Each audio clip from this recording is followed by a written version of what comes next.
If you don't have a crack, and if it is homogeneous material, then the value of this line integral will be 0. This is known to everyone. And so this idea was used by Professor James Rice, and he designed or developed this integral called J integral, probably because his first name is James. And so you have strain energy density, and then traction vector, and then displacement gradient, and small element on this contour. And the advantage of this is because this thing is path independent, so you don't really have to measure anything at the crack tip. You can measure things far away from the crack tip, and you can know what is happening at the crack. If there was no crack, then this value will be 0. But if there is a crack, and that is not growing, then this line integral will be representing this crack in a unique fashion, and that value will be given by this J integral. The problem is, and there has to be a problem, the problem is that this works only when it's a conservative field, and for that, James Rice assumed, for convenience, that material is non-linear elastic. How that helps is that you get this Ramberg-Ausberg equation, and from that equation, for every value of strain, you have one value of stress, and vice versa. So there it's just the line integral, you go and come back and the value is 0. And if you assume the material to be non-linear elastic, then this point will move on this stress strain curve, whether you are loading it or unloading it. But that's not the real material, because once you unload it, then it follows a different path. And therefore, you don't have one strain value for one stress value. And there, this line integral will not be path independent. So theoretically, it's not valid. Even then, J integral has been applied in cyclic loading. It is still, people are continuing to apply in cyclic loading. And we also have unloading. So all this theory was developed for a stationary crack, but we apply it for crack growth situation also, where we have unloading as soon as the ligament breaks.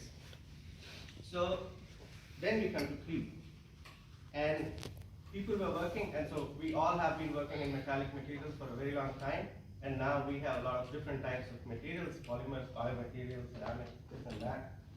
And so the expertise which was developed in metallic materials is being used in all other materials. Also time-dependent deformation. So in order to characterize crack tip and time-dependent deformation, another close cousin of a line integral was developed.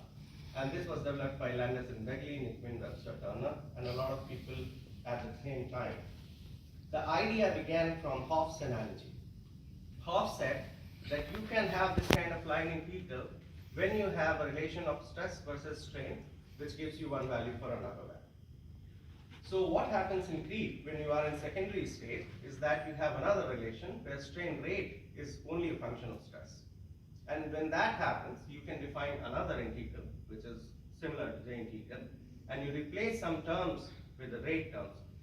So instead of strain energy density, you get the rate of change of strain energy density, and instead of displacement, you get displacement rate and the gradient of that. And then you get a line integral which is path independent. Good. But the question is, J integral is defining something. It is defining pseudo-elastic energy release rate. But C star integral is not defining anything physically. It's just a cousin of J integral, and it works when you have this strain rate, which is only a function of stress. And there will be more problems which we'll discuss. So once this happens, you have this integral, and it's good because it's path independent. But when we have crack, and then how do we do crack testing? You apply a constant load, and then with time, this creep zone develops. So initially, it must be smaller. As soon as you apply any stress, there will be a plastic zone, because the stress has to go to attain singularity. So at some point of time, this creep zone will overpass this plastic zone, and then it will become larger. So you will have a medium creep condition, and then there will be a condition where it will be extensive creep. When it is extensive creep, then a lot of domination is from the secondary creep, so Hoff's analogy works there, and C star works there. But when you have small scale and medium creep, then strain rate is not only a function of stress, but it is also a function of stress rate, so you cannot apply C star, because Hobbs analogy is not working. So then again we see analogy that stress and strain can be defined at the crack tip when you have elastic plastic material using HRR singularity. Similarly, you can apply C star and you can define stress and strain at the crack tip in creep conditions. Similar to J integral, where you get it in terms of pseudo-elastic energy release rate, here you have an analogy with the rate of change of the energy release which is happening per unit extension of the crack. But all these derivations are done for stationary cracks. And with multi-specimen assumption, another assumption is that everything is done for 2D, not for 3D. So we'll have constraint effects also, which I'm not going to discuss in this presentation. But experimentally, you can define C star by finding the area under the displacement rate and force, similar to what you find in load and load displacement in elastic plastic conditions. And then you have experimental C star calculation. But remember that this only works for extensive creep condition. You can also do displacement control testing. So you, instead of applying a constant load, you can apply a constant displacement. And in that case, what will happen after some time, the crack will stop. Not many people have done this kind of testing except, so I have found only one who has done it, probably Niate et al. In 1984. And he changed the displacement rate as a function of force and applied the same formula to find out C star and T. And in literature, for many years, C star has found a very good correlation with the crack growth velocity.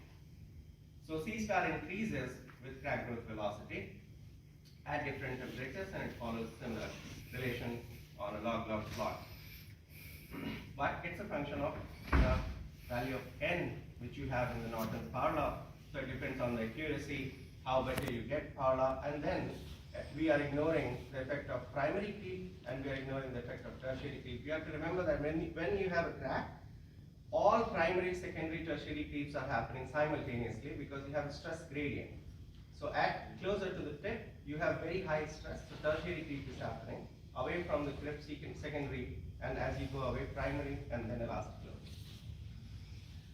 So Saxena, Professor Saxena, no, before that, there was another integral which is C, then subscript bracket T. This is exactly equal to C star, but the idea which it uses is that when you are close, so when the creep zone is very smaller, then stresses to the power n is going to dominate because n is larger than 1, and sigma dot is not going to dominate much. So when you are very close to the crack tip, then also C star should be valid.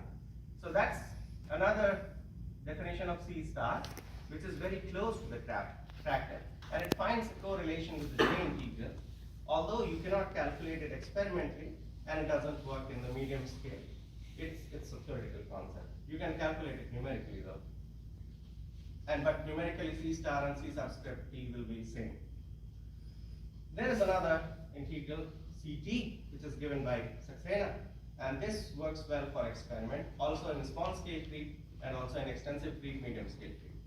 So what he did is that he divided the displacement in elastic and creep displacement, and then the definition of CT is equal to the definition of C star, and then you have, like you have Evans effective crack in elastic plastic in region, you also have similar kind of thing in creep, and there he found the value of beta, and then you dissociate, so you find the displacement because of creep related with the compliance which you get from linear elastic fracture mechanics. Then you have the definition of creep zone, which is in this equation, plug it in, and then at the end you find this formula, and so you have a lot of eta and this kind of function, and then you can calculate this integral also. Numerically, CT, C star, C subscript T, all of them are same numerically. Experimentally, there is a problem. So CT you can calculate experimentally. C star also you can calculate experimentally, but they have a little deviation. And then you see this data set where CT and C star has been interpolated from small scale to large scale creep, and you have data which more or less follows what happens with dA by dt. But the point to remember is that this parameter is not defined, so it doesn't have any physical significance. It's, at the end of the day, it's a line integral. And then another thing is that this integral is only assuming the creep strength or creep displacement dominance. Although the energy which is available for a crack to drive cannot be the one which is dissipated in the material by plastic deformation. It is only the elastic energy which can drive the material. So if you are looking for crack driving force, that has to come from the elastic strains or elastic strain rate. And then dJ by dServe, if we have the definition of J, what is the problem with J in creep is that it's time dependent. So Helen in 1991 said that dJ by dt can be equal to this. So dJ by dt will be equal to Cp or C star or similar parameters only when the change of C with T is 0. So when the second term is 0. That will never happen. So that means C star will never be equal to dJ by dt. Atluri and Nishioka also found a relation of delta J, and you see that there are a lot of terms here. So not going in much detail, but you can imagine that C star has only 2 terms, and if you find the rate of change of J integral, it will have more terms. So both of them are not same. So if J is defining the driving force or elastic energy release rate, then rate of change of the J must be defining something, and it will have physical significance. But that is not equal to C star or Cp. So the question is, what parameter can really define the crack or characterize the crack? Can we use it somehow if there are different gradients of material to improve the resistance of the material? And so what happens when there are different materials simultaneously deforming in creep or not deforming in creep? So that we'll discuss in a while. So the idea which we are using is the concept of configurational forces, and the concept is a little complicated mathematically, but the simple idea is that if you have 2 configurations where there are 2 different energy values, then of course you have an energy gradient that will cause force to appear. And so if you have an interstitial atom at the inside the material, it is compressed by bigger atoms, and if it goes to the surface, it is a little happier there. So there will always be a force which will compel this interstitial to go to the surface.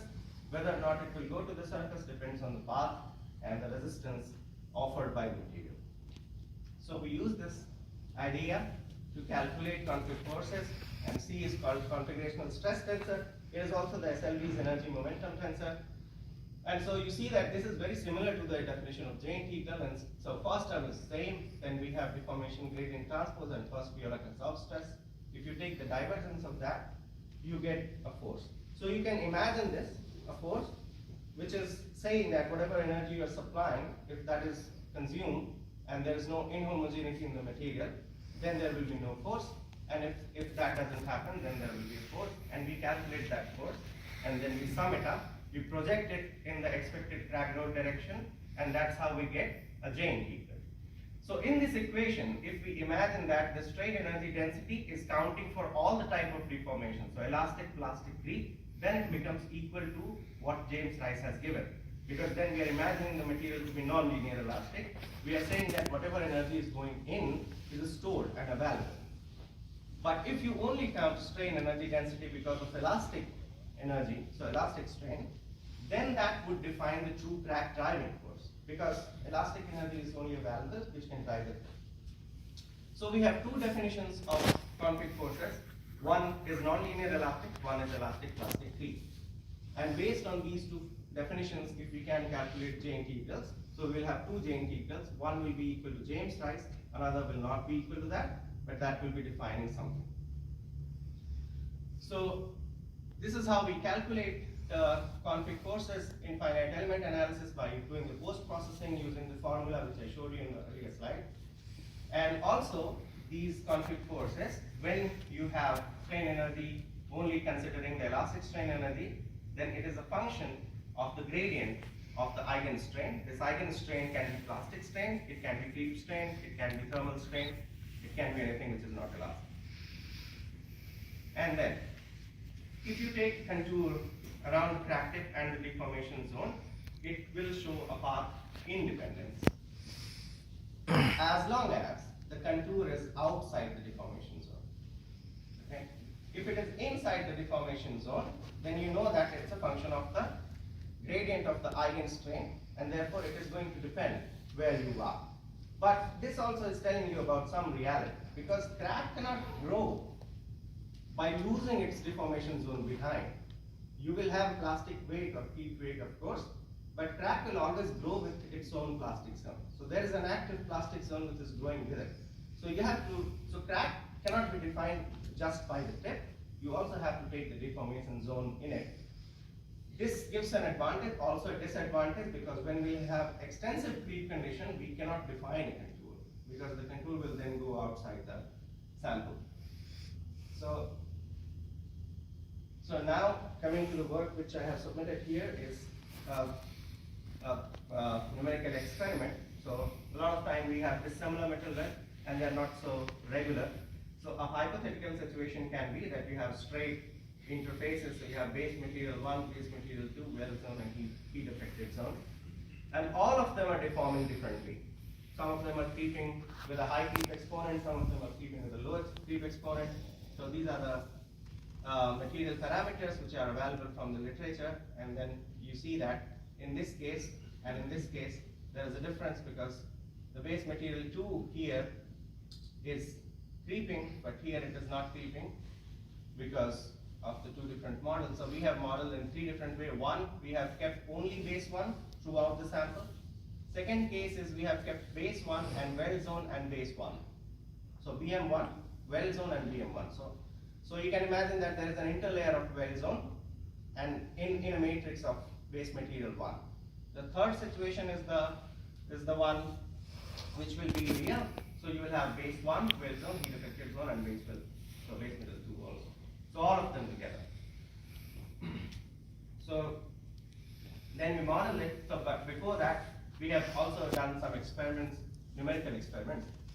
And so the first 2 graphs are constant load stationary cracks, and the lower 2 graphs are constant displacement stationary cracks.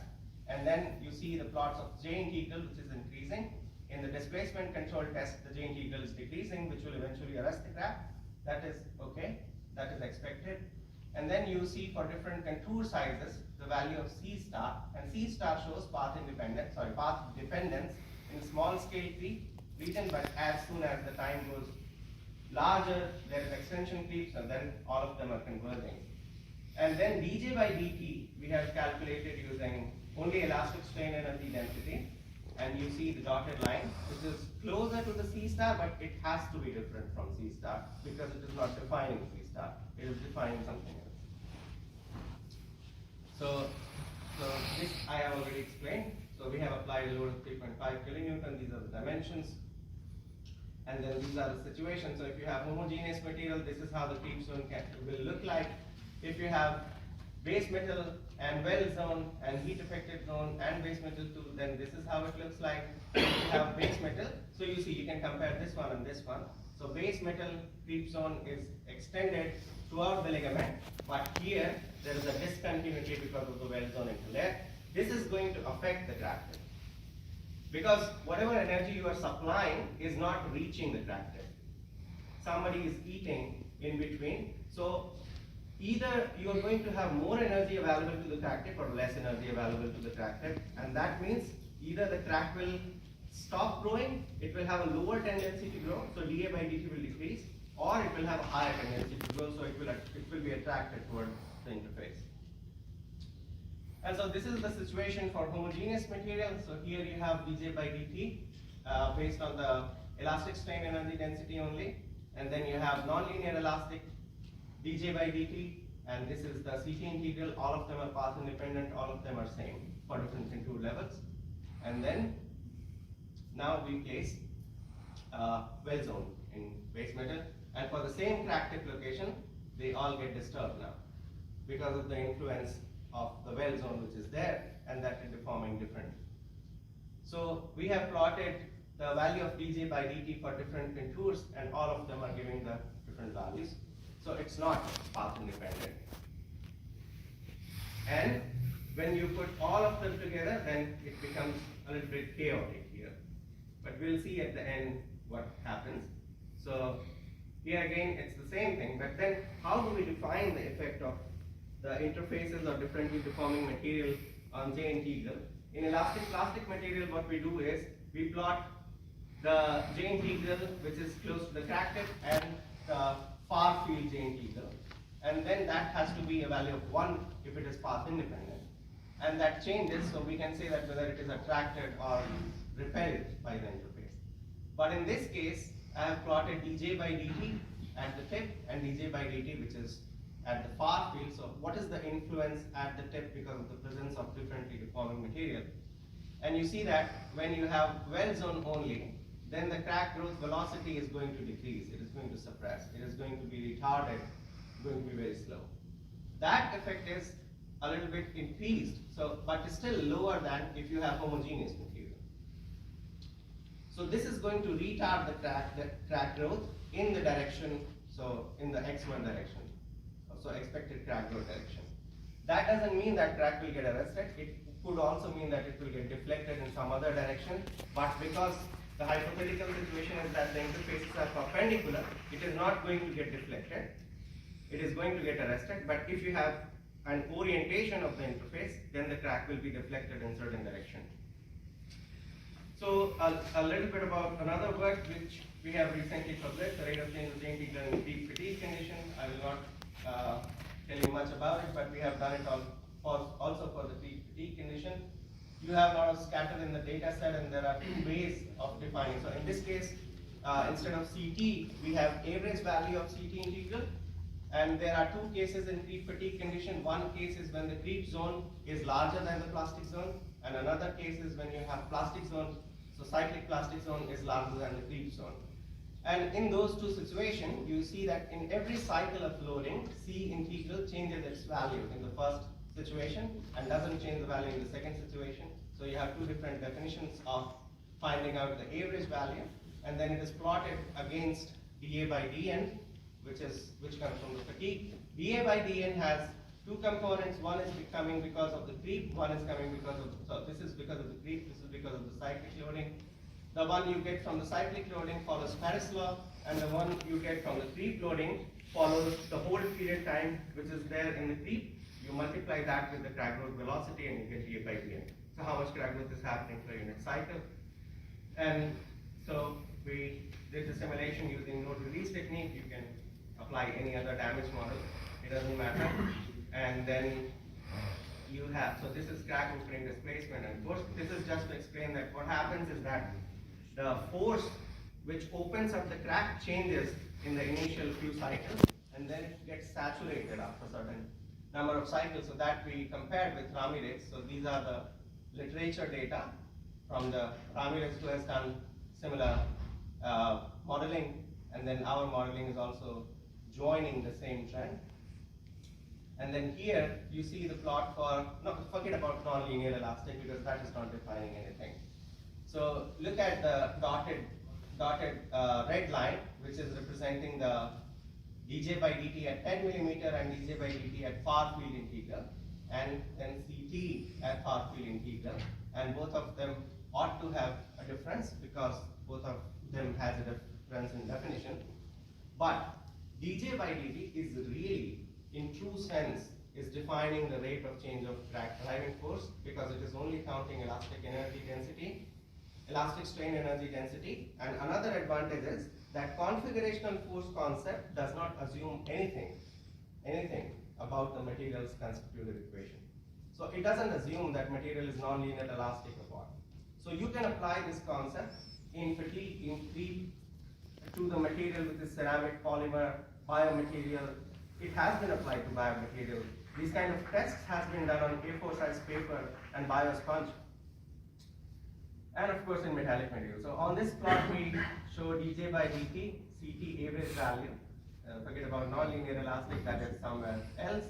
CT average, and all of them are at the same place.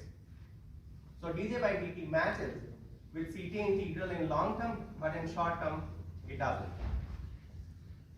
And with that, the talk is over. We are also working, so I'm just advertising now what we do. So we are also working on quantitative fractography. So we have applied recently the concept of fractal dimensions and trying to correlate with the damage mechanics. We are also doing the experimental analysis of deep crack growth of SS316LN.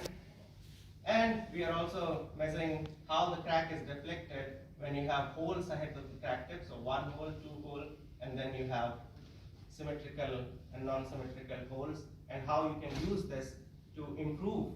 So by using this, and so people have done it, so by using this you can actually stop the crack. So you don't really need material development, you just put holes in your component. Sometimes you can't, but then you can improve your crack resistance.